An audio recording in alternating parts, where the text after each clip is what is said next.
Now, we will get to our next one, which is going to be... Let me see if I can figure out who this is. Got a new duck hunt for you guys. This is one that I'm not familiar with, and he's actually from, I believe it was Taiwan? Was it? Vietnam. That's what it was. Actually, I met somebody from the Vietnam scene when I was in Japan, so... His name is, Bong. So this is Bong. So yeah, I know nothing about the Vietnam scene. I did meet one person from there. I know it's a relatively small community, but they're getting into it because Smash is becoming way more widely available. You have to remember that Nintendo products weren't available everywhere, and sometimes I had to get into some like weird third-party themes. So, yeah. So let's see exactly what he'll bring to the table. Oh no, okay. And we'll mute it too. And let's restart the training music. So that way we don't get into weird Pokemon things. Okay, so Zelda. Honestly, this matchup's not bad to deal with at all. Literally the one issue that you should have against Zelda is when she has Knight set up against you at the ledge. When she has that, it can be a little bit tricky. But the thing is, the second that you see the Knight committed to an overtime thing, then that's when you have time to act. But like the short burst things, like if she can get to like that charge where the sword at least comes out, she can zone break you pretty easily. But overall, it's pretty baitable. Like if you full hop you're gonna have a lot of space to control there immediately. So in this instance, we saw you just kind of go in for a lot of boxing options there. So because of that, it was a little bit harder for you to. It was easy for her to contest you. When you force this long range game against her, it's actually really hard for her to get things out. Also, keep in mind that Reflect lasts a very long time, so you got to be ready for that. You got to if you have the Reflect, make sure you're jumping unless it's against Canned. And then there you can up smash that. The end lag on up B is actually pretty long.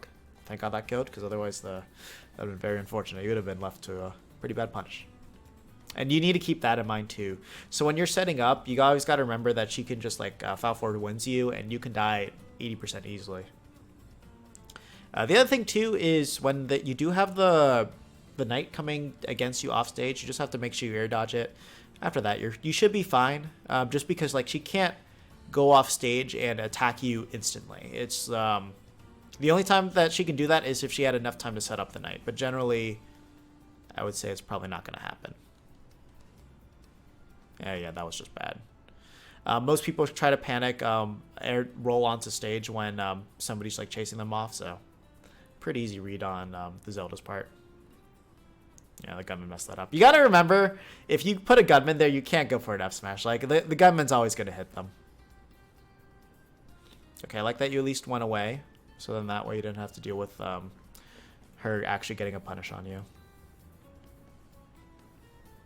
Okay, good DI too, so he knows the DI to make sure he doesn't like get destroyed.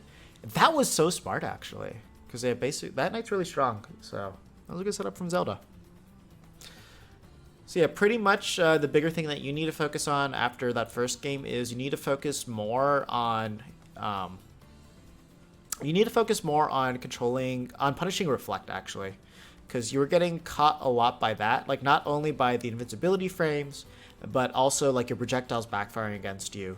You weren't really keeping in mind like, okay, just jump over this, okay, reflected it, fair, and then you would have been good. The other thing too is recognize that Foul Force Wind is extremely easy to punish.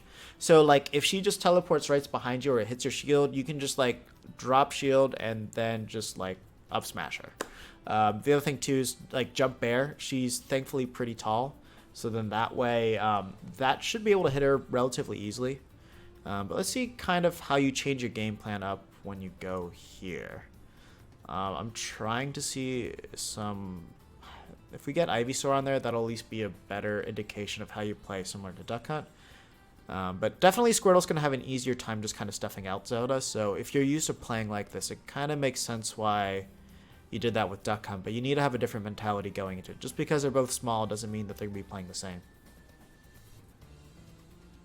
Down throw, up B. Yep. Yeah, they're keeping it simple.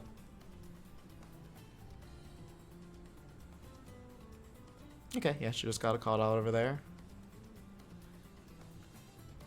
Oh, that was smart. I actually didn't think you'd be able to get the punish off of that.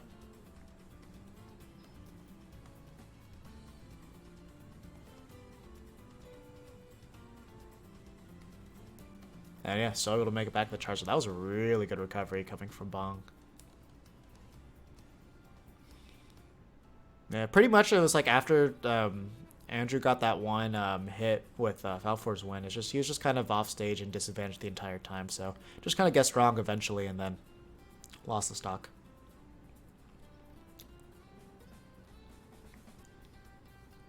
Yes, you need to be ready to punish those. Like, if you're playing a character like Squirtle, you can get in so much quicker to just, like, punish those Nairu's loves.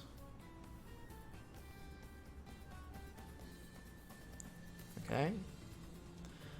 We're gonna get the... Yeah, it's pretty sure we're gonna get the classic there.